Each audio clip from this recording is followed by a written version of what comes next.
My fellow Cameroonian, I'm Dr. Thompson, Akwo, Ntuba, international physician, preacher, and politician, publisher of Health and Development magazine. And I want to speak to you Cameroonians vis-a-vis what is going on in Cameroon. And I want to say that courage, it's not always easy.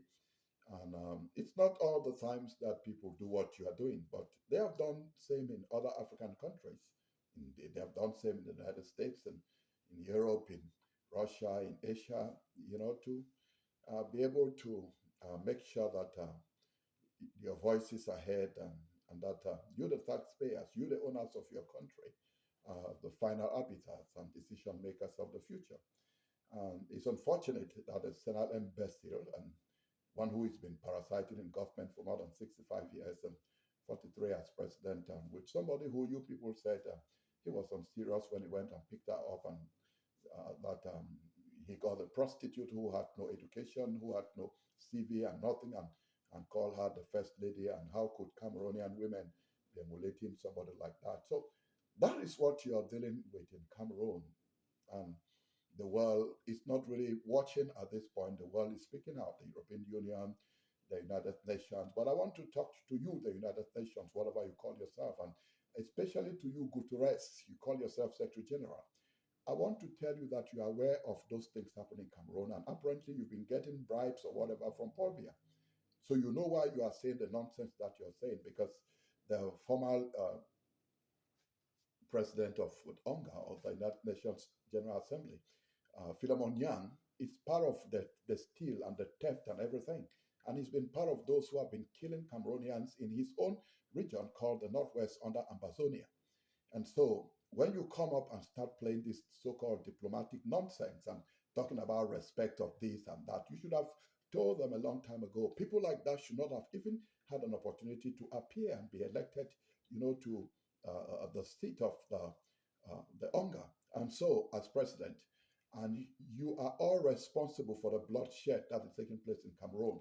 And stop playing these double standards and double games.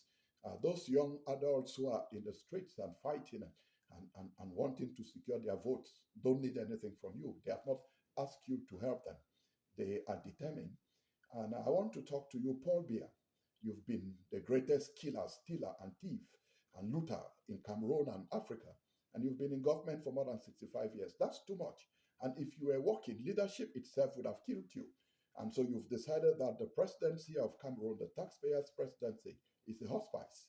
And so you can do as you please and use the Cameroon government's money and everything. And then those who don't want to follow you, either lock them or kill them. And you're using state sponsored terrorism to try to check them. Now, at this point, nobody is asking for any support from anywhere. Cameroonians will decide about the future of their country. Cameroonians will decide, and some are deciding with their lives based on the number that you have killed through all these idiots that you manipulate all over the place and send them killing one another after they suffer while you are looting and you continue killing for cultic societies that we know that you belong to. You have brought them to Cameroon many times and for them to come and do their imbecile satanic operations and everything, and you are fine as you go around saying Montpellier, Montpellier. We don't know when your very poor mother and father actually dedicated Cameroon to you, that you should actually commit it to witchcraft. Because the Bible says the spirit of control is the spirit of witchcraft.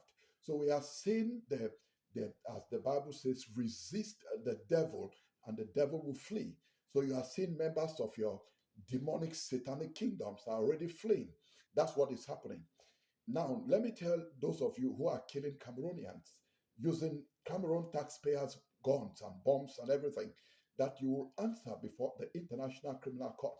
You will answer before the bodies that are set to look out for the human rights of these people. We are very aware of what has transpired in Cameroon. There have been massive rigging, and all of this was prepared so that you appoint your senile, geriatric tribal people to be heads of a kangaroo constitutional council, and useless elecam that you put people there who steal money and appoint certain people through whom they used to manipulate and steal elections. I am an international political leader who is protected in the United States, and I come from that same country, and I've been And on the basis of that, as a section president, I've experienced these things where somebody wins an election, is installed, and then you go behind using influence, using satanism, using terrorism to try to to take away to steal the election. And if they are not strong enough, if they cannot arm their people, if they cannot tell them, kill them out, because riggers actually are stealers and they belong to the grave, then they will not stop. And so I am not talking to people to kill you. But if they kill you, fine for you. You deserve what you got. I have not asked anybody to kill your wife. But if they do so, it's because you have been killing them. I've not asked them to kill your children. But if they kill your children, you are responsible for their deaths because you are killing them now using their own soldiers, using their own tax money, their own arms, their own bombs. And you are one, Paul Bia, whatever you call yourself. You are a disgrace. You are a shame. You should have known by now that you are not mentally okay. You are not physically fit to even be the head of a village. And so you allow your so-called Chantal, whatever her credentials, to play these games with their relatives Ngongo, Ngoful, or whatever, who were babysitters of her and everything and that. So we know their records with a criminal in New Bell, ex-convict called Atanganji. So all of you will pay. You will pay not only to Cameroonians, you will pay to the world. Blood is soaking from all of you and is dripping in the ground.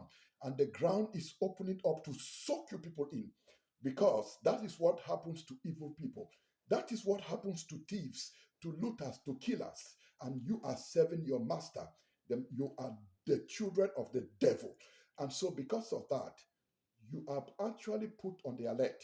And we are telling you from the United States that stop killing Cameroonians. Stop killing Cameroonians. It's their right to go out onto their streets and to protest. You have no right to stop them. It's not your country. You are just one of the million people, you Paul Biya. And of course, you are a very useless one because you are incapacitated. You are not